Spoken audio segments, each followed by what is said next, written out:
thing working? Give me some sound over here. Yeah. The Out of Bounds Show is powered by the award-winning golf courses at Dancing Rabbit Golf Club in Philadelphia, Mississippi.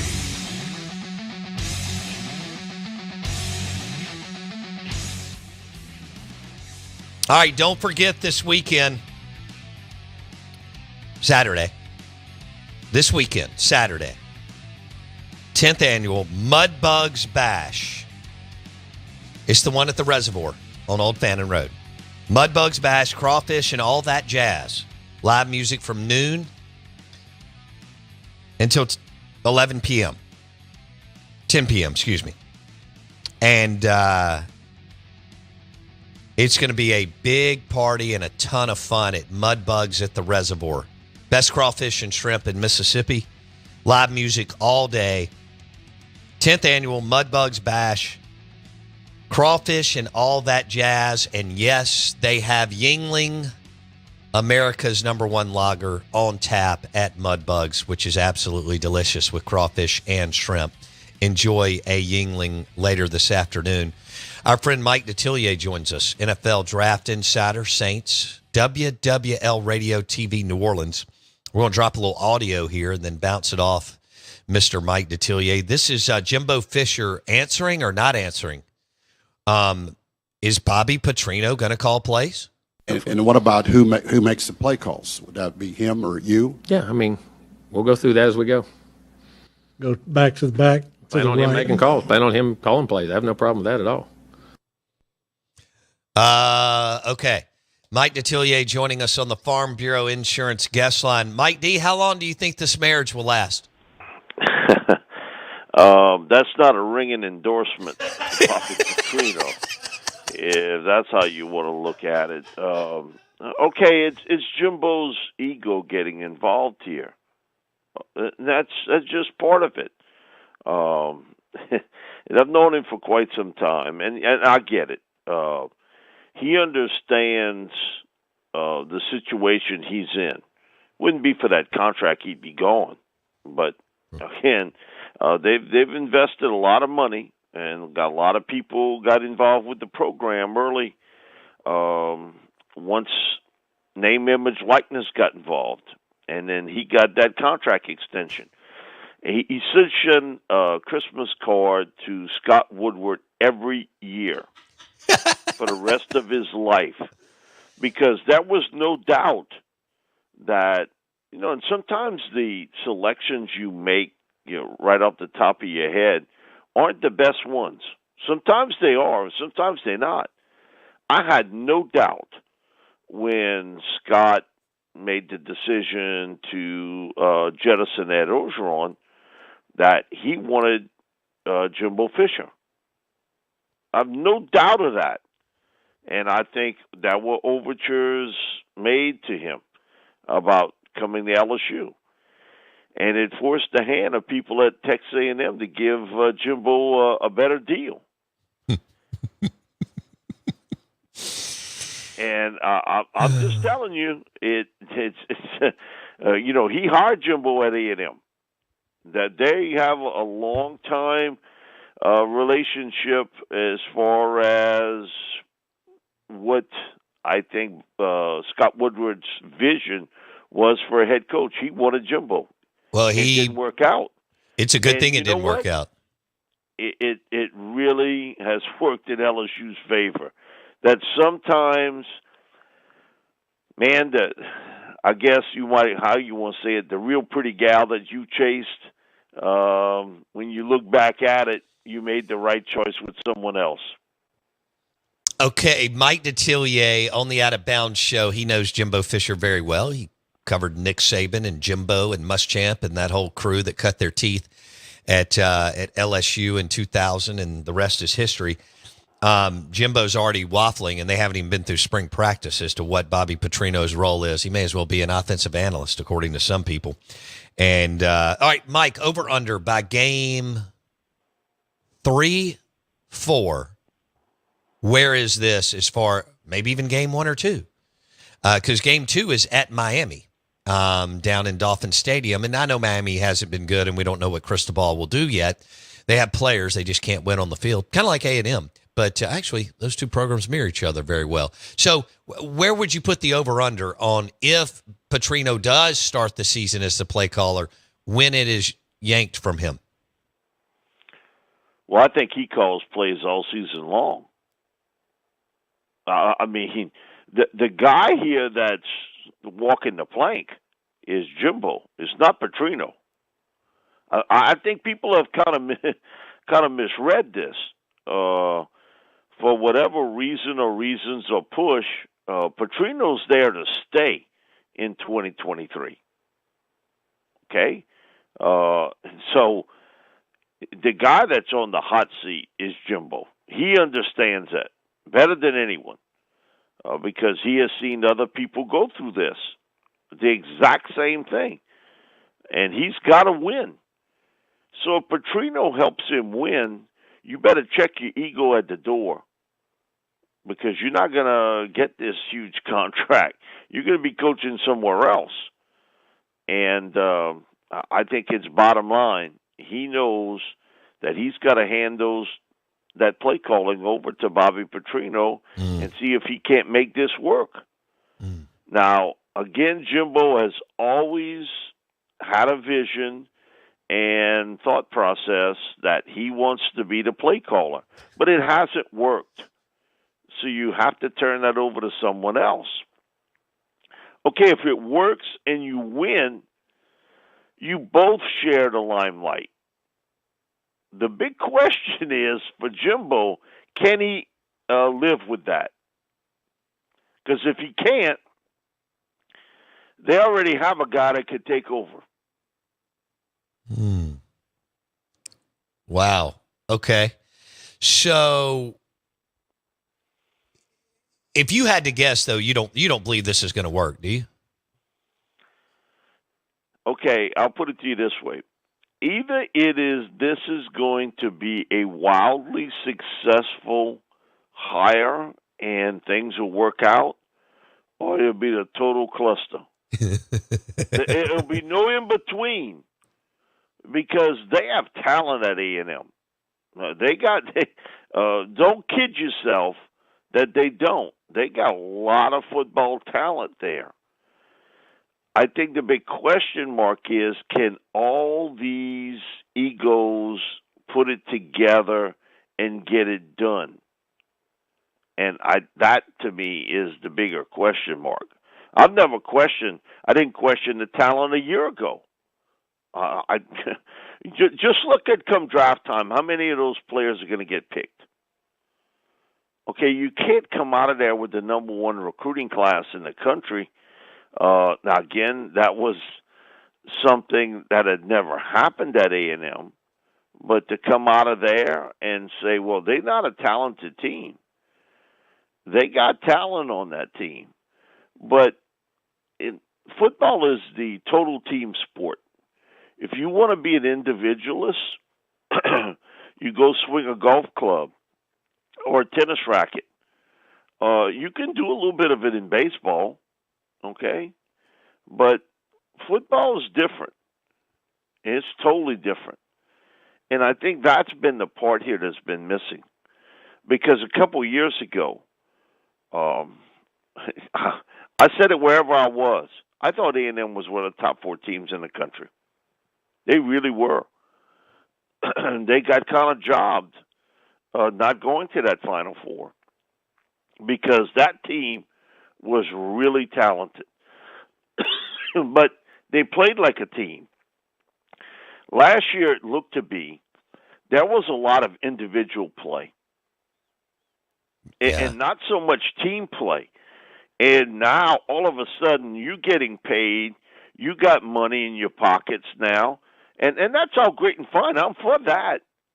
But it can't affect the locker room and it can't affect what's happening out on the field. And last year was a perfect example of it. And they got lucky in a few games to win, to be honest with you. That's true against Arkansas. Great point, Mike. Man, listen, Arkansas had them. And, you stretch the ball out, it gets popped out, the guy runs it all the way back. You had some instances where it could have been worse. Now, for LSU fans, a lot of them believed, LSU wasn't ready for A&M. No, A&M pieced it together that final game. They beat LSU up. If that was a fight, they would have called it. They'd have called it off because it was a knockout. It was a technical knockout. A&M played up to their potential in that game. That game and against Alabama, because you look at it, they took Alabama to the final play of the game. And not many people gave them a chance in that game. And yet, they played well. That goes to show you beat LSU, you go to the final play against Alabama, and I hear this narrative that they weren't a good team. They were a talented team. They never played up to that potential other than in a couple of games last year. That was the problem with A&M. Now, can you get it back? Can Jimbo do that? And can he put his ego aside and you brought Petrino in, or you were forced to bring Petrino in, one of the two, to fix your offense. And no matter what you want to say, Elko, when he was there as defensive coordinator, he did a fabulous job there. He was one of the best defensive coordinators in college football. And they were tough, man. They were tough on defense. So, again, it's the biggest question mark for any team in the SEC this year is A&M. And how do you look at it from afar? Because none of us are in that building. None of us really know every little detail that goes on.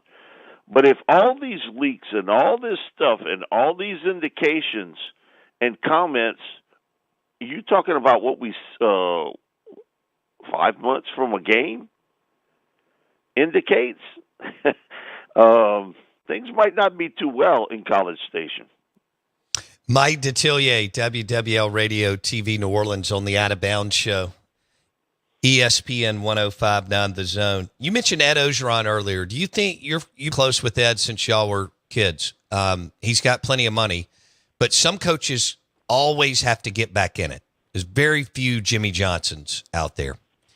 Do you think Ed is still looking for another opportunity at some level, Mike? Oh, yeah. I think Ed will coach again. I have no doubt of that. I think he'll be a coach somewhere. That might be a defensive line coach, assistant, or recruiting coordinator, whatever. But I do think that Ed will coach again somewhere. He's not finished with coaching. And last year he followed his sons who were coaching in different areas. One was at University of Louisiana, Louisiana Lafayette. The other was at Tulane. And so one of them's in Miami of Florida. And so he was following the kids last year. He was at Tulane games. He was at UL games, Miami of Florida. He was even he got to be good friends with Marcus Freeman at Notre Dame. He went to South Bend for a couple games there. It's still in him. But I get it. He sort of is being paid a lot of money not to coach right now. Right. But I would be surprised in 2024 if he's not coaching somewhere in college football. Okay. I think he had his full of the pro game. I think he saw it was different. He's better suited for the college game. And I had a bunch of people call me because UNLV's job came open, and someone wrote that he was the front runner for the job, which I think was news to him because he didn't know anything about it. I do think that there'll be a program that would want to bring him in. He is one of the better defensive line coaches in America, and he's a great recruiter. Mm-hmm. And man, listen, for a 62-year-old guy, he's got a lot of energy. And so I think his coaching, he still has some life in his coaching career. Do you know how that buyout was structured? Did he get the lump sum, or is it over a few years after he No, left? it's over a few years. I got it's it. Over, Okay. The way it was sort of structured out, it's over a Okay. few years. Okay. And I always thought, to be honest with you, because he is a personality now.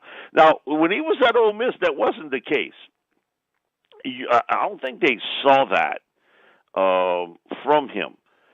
But he became a bigger than life personality. I always thought he would end up SEC Network, something like that, because he knows the game very well. He's very familiar with the players and coaches in the SEC. That would be a natural for him. And so I guess you never know until you know.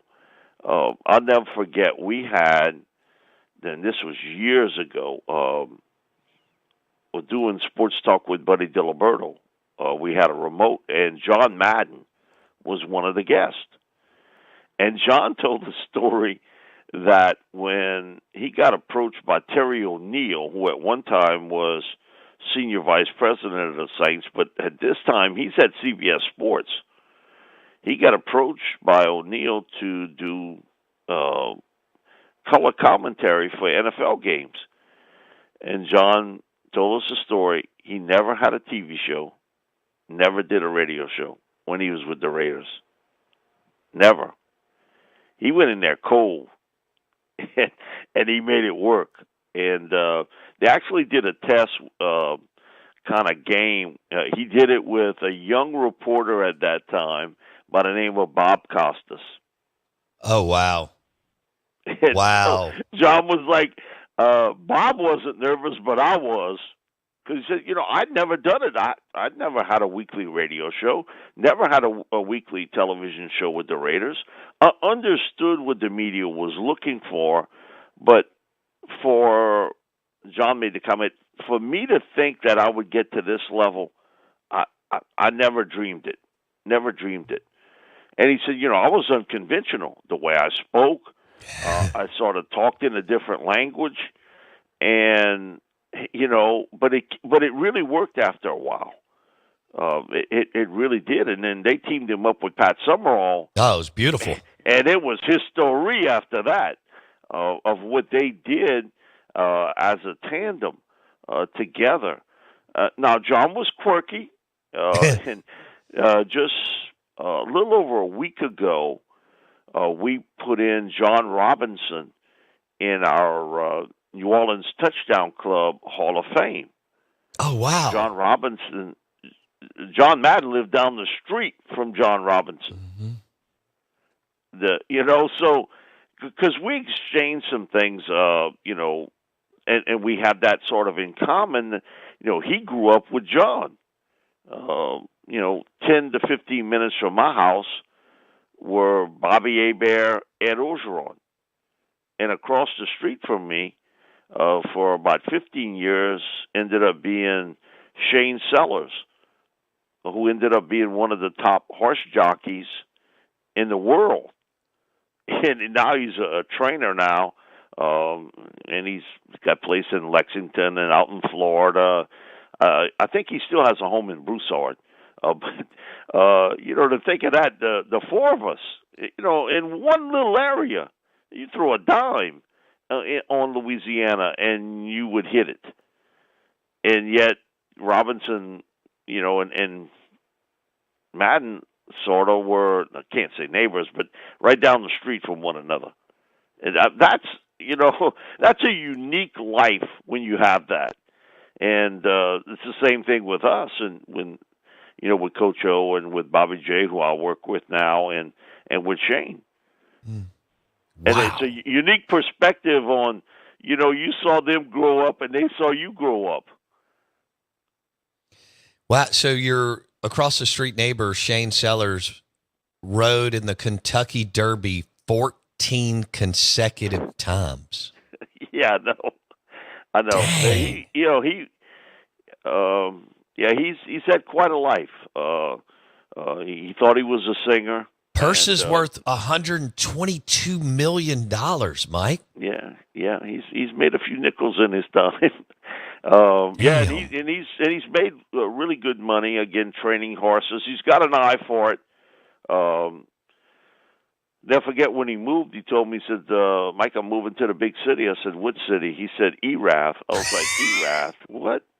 Man, you blink your eyes out of Erath, Louisiana. That is so but, funny. again, when you're a little younger in life, you don't really know the world like it is now. But, yeah, he lived virtually cat a corner from me. It wasn't directly across, but it was cat a corner.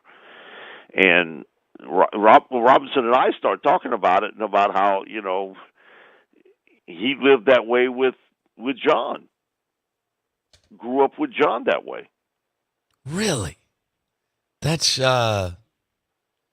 incredible. John Robinson, you know him, but I called him out of nowhere several years ago, and he just came on the show.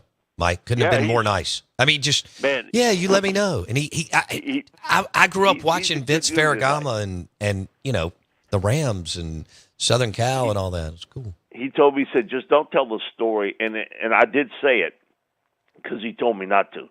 I never forget John McKay in the middle of the season leaves USC to become the head coach with the Tampa Bay Bucks.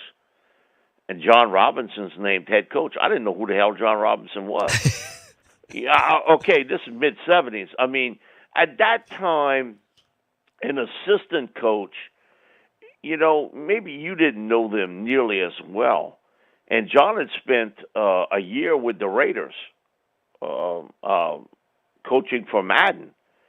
And he was the running backs coach, helped with the quarterbacks. Like he said, I was just kind of caretaker. I'm not coaching Ken Stabler. Ken could coach me. So, he spoke about, man, don't say that you didn't know. I said, yeah, but then I found out just how good of a coach you were. In the format today, Robinson won one national championship back then. If the format today was in place, he'd have probably played for 4. Wow. Remember, it was voting. That's true. It was the writers voting at that time. And he talked about that game in 1980 when they played LSU in Tiger Stadium. And kind of a controversial deal on a call late, and USC ended up winning. And he had told me this before, but I asked him, what was your thoughts? He's like, I told my AD, we never play in LSU again, especially not in Baton Rouge.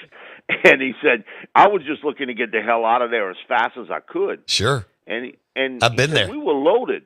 We were loaded that year, absolutely loaded.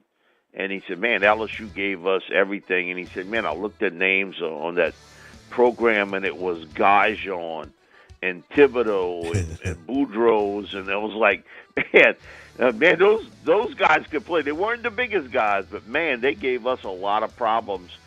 And he told me on that team that went to Baton Rouge, 38 of them were drafted in the NFL.